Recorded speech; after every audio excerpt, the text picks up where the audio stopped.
What we witnessed at the 2025 Red Bull Romaniacs wasn't just another race. There were three separate key things happening in the world of Enduro. Firstly, we had ADV bikes exceeding expectations. Then we had an electric motorbike winning the silver class. And lastly, we had live coverage that actually worked. Now, these three topics would be noteworthy on their own, but together they really allowed Romaniacs to truly be a game changer.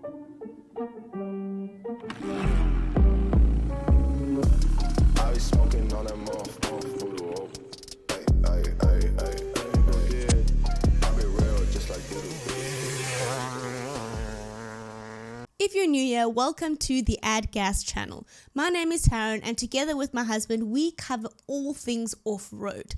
If you are familiar with the World Hard Enduro podcast, this is an elevated version of that, where we don't just cover race results, but dive into a variety of riding disciplines and topics that not only interest us, but our community too.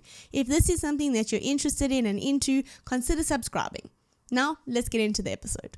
In this episode, we'll be covering three main aspects from Red Bull Romaniacs that really set a new standard in the industry: adventure bikes, electric bikes, and live maniacs.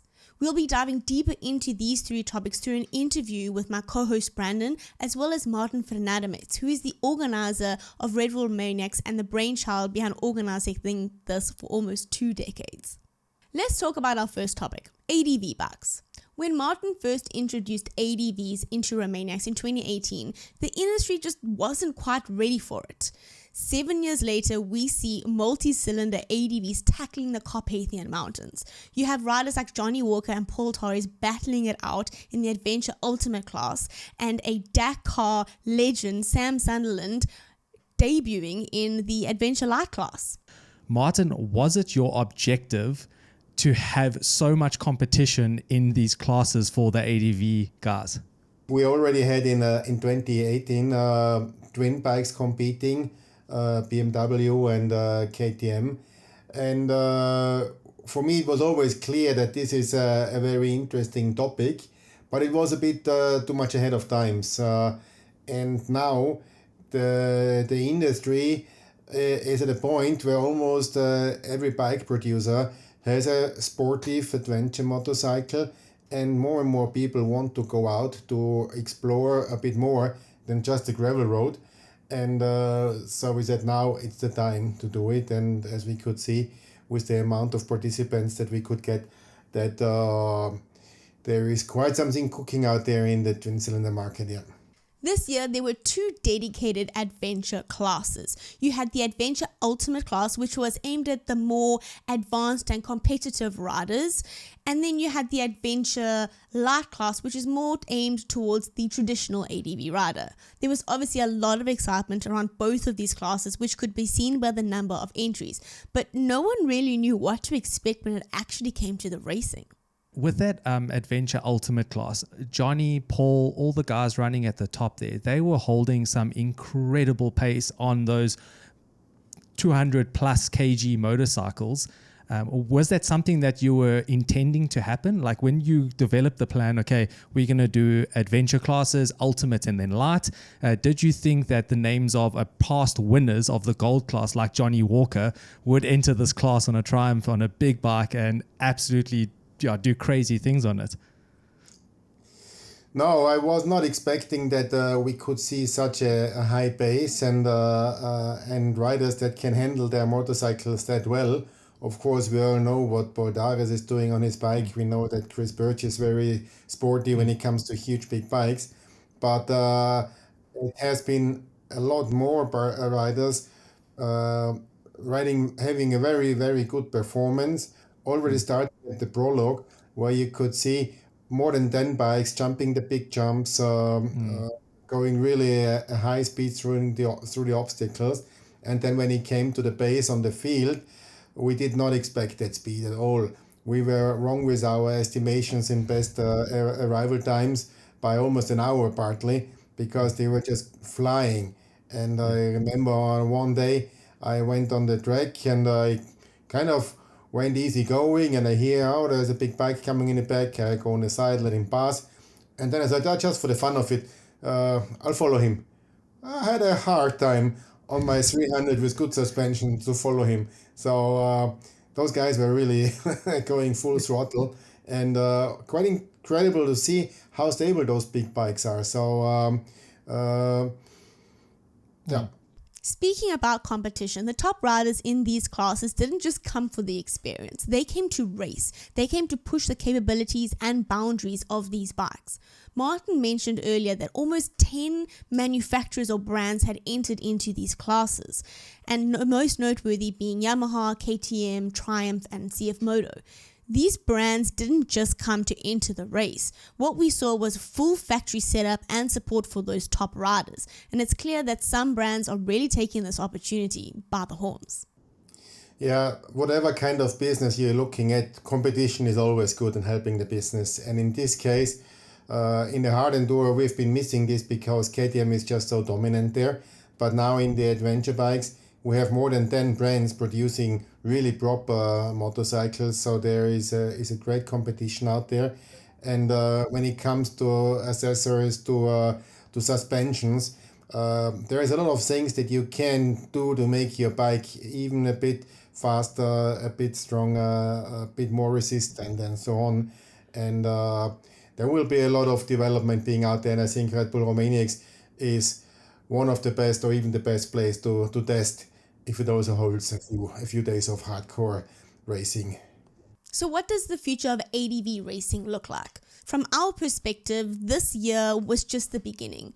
In the future and next year, we expect the race to evolve somewhere for there to be a space for the pro riders or the top riders to really race, the advanced ADV riders to push themselves, and somewhere for the traditional ADV rider to enjoy themselves. Let's move on to our second topic, electric dirt bikes. Now, if having adventure bikes tackling the Carpathian Mountains wasn't surprising enough, what Eddie Carlson did on his Starkvarg really did surprise the off-road community on what is possible on an electric bike.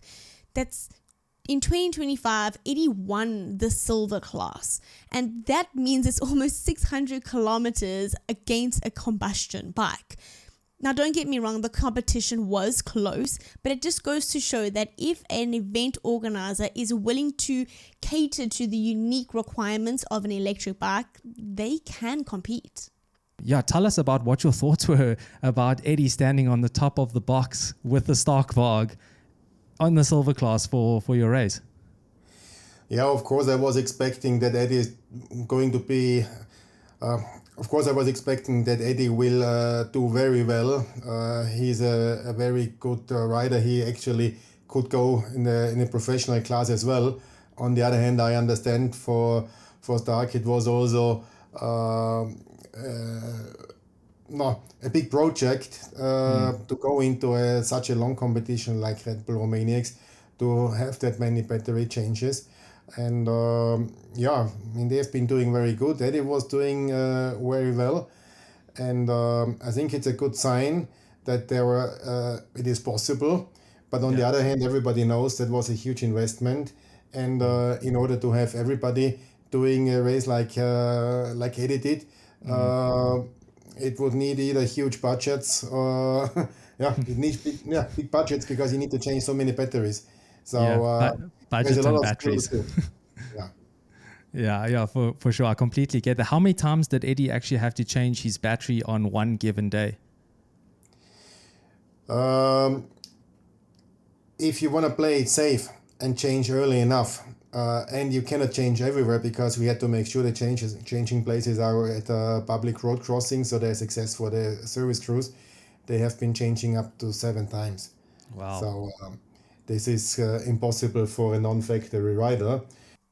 It's clear that the introduction of the eMoto classes wasn't necessarily about racing. What Stark was able to achieve was an exception, to be fair. The other eMoto brands and riders, they took part in this event really for 2 reasons. One, because they could.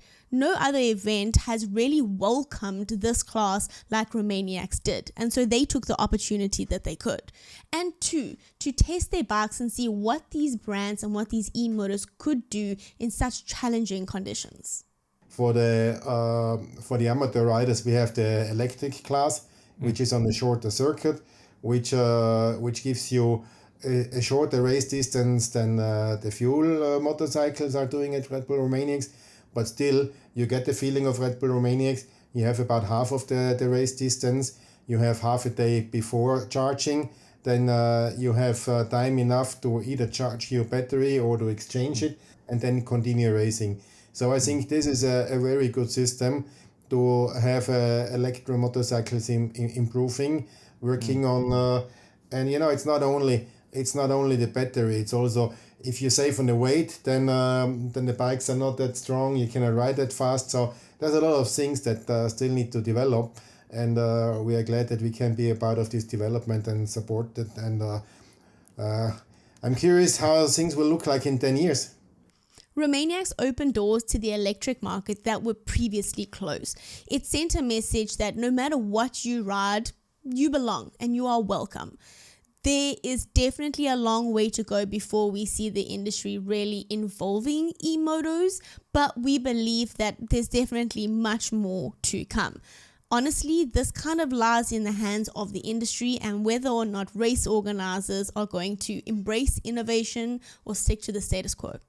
The last topic that we'd like to cover is Red Bull Romaniacs. Hard Enduro has always had a coverage problem. Great sport, impossible to follow. You'd get highlight reels maybe a couple weeks later on YouTube or have some Instagram reels scattered on the platform. But what Red Bull Romaniacs did changed that. Of course, you can argue that what Red Bull did at Erzberg Rodeo really laid the foundation, but that was 4 hours and Romaniacs was 5 days. They were able to offer the community so much more. We were so glued to the TV watching Red Bull Romaniacs. Every day it came on at about 4 p.m. our time, and it was just like a ritual. Like, oh yeah, Red Bull Romaniacs Live Maniacs is coming on. Let's get into it and watch it. What does it take to set up something like that to make it a live spectacle for people to watch?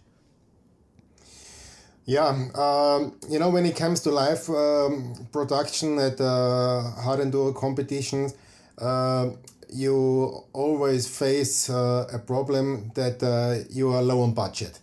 Live productions do cost a lot of money, and when we started our first live productions over 10 years ago, it was just a very simple thing, 1 or 2 cameras and starting it.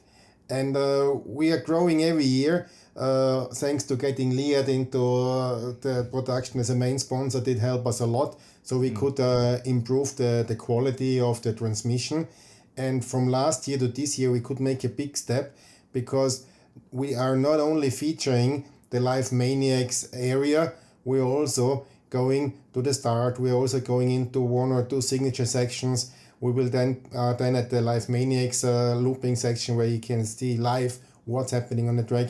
Then we also had the finish included, so we knew who are the winners of the day. So that gave a full picture of the entire race day.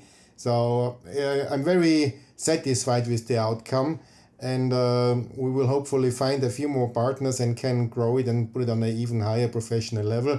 And of course, it would also be nice if we would find a possibility how to include a little bit the adventure bikes in there as well. This year, we really felt connected to the event. We were able to get coverage of the racing, feedback from the riders about how their race was progressing in the beginning, in the middle, and at the end, as well as live commentary from industry legends such as Chris Birch, who not only shared details about sections from a rider's perspective, but also his own relatable riding stories from this event. You could say the only thing that was really missing was coverage from other classes. Yeah, as we are not doing tennis or Formula One, we always need to see how we can make the show financially working. And one way how we could also get more of the amateur classes into the picture is having a bigger finish area, because all the classes are going in the finish. I think we're doing this quite good on day 4 when we have a lot of action happening in the finish where all classes are coming by. And we are making our plans in a direction that we will be able to get a bit more of the amateurs into the show, to get the adventure bikes into the show. But on the other hand, all of us want to see the the action, how Billy, Manuel, Graham is all riding. I of mean, them, yeah. Graham this year was just amazing. You know, he's definitely not the youngest anymore, and he's still something very special to look at. I want to be on the program that he's on because it's working for him. Eh? I think we all want to be on that program because it's something special. I mean, I can't complain. I'm even older than him, and I'm feeling pretty fit as well. But Okay. Graham is definitely next level. Has Romaniacs set the standard for what we expect from live coverage? Yes. Should other event organizers and championship organizers start taking notes? Probably.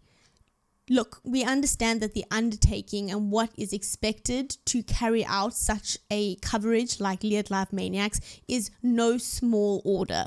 But we do believe that it's a bit of a blueprint to work towards for the industry, and that it can only allow the sport that we love to grow. So here's what we want to know from you, the listener, the watcher, a member of our community.